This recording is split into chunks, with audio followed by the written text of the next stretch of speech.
السلام عليكم. تعالوا اوريكي بقى النهارده هعمل لانش بوكس بالكوسه والبطاطس دي. سندوتشات مغذيه جدا جدا وبجد حلوه مش مكلفه. يعني هو اليوم دوت انا الحمد لله بفضل الله كنت شايله فلوس الدرس على جنب، ما كانش عندي شغل اليومين دول، فوالله حرفيا كنت عايزه اعمل سندوتشات ب10 جنيه، فقلت ايه ممكن يحبوه.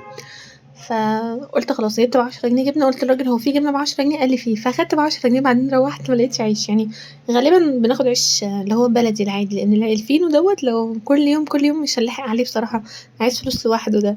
فهنا المقادير انا عملت إيه كميه الدقيق اللي عندي والله كلها حطيتها، وبرده الزيت كان اخره حطيته، واللي في التلاجة كان كوسه وجزر حطيتهم. على فكره عاده انا بحب اعمل لهم العيش ده من زمان والله، كنت بعمله لهم كده وهم رايحين المدرسه.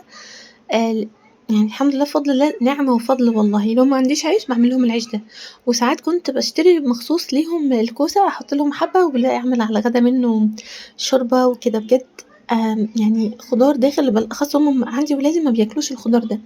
والله اليوم ده عملت السندوتشات دي رجعوا مبسوطين جدا، وليه يا ماما طعم السندوتشات تحفة.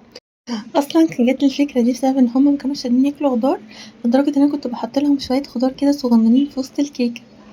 ينفعني بقى أمّا بيكون في ظروف مثلًا وهو بسيط جدًا، من غير خميرة، من غير baking powder، من غير أي حاجة، هو الدقيق لو عندِك زيت حطي.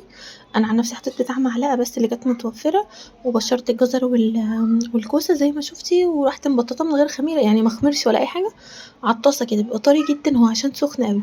بُصّي السمك بتاعه أهي طبق ب10 جنيه جبنة، والله العظيم السندوتشات بيها كانت تحفة. أفردها كده، أعتقد دي براميلي، ما دام الناشفة دي بتبقى اسمها براميلي.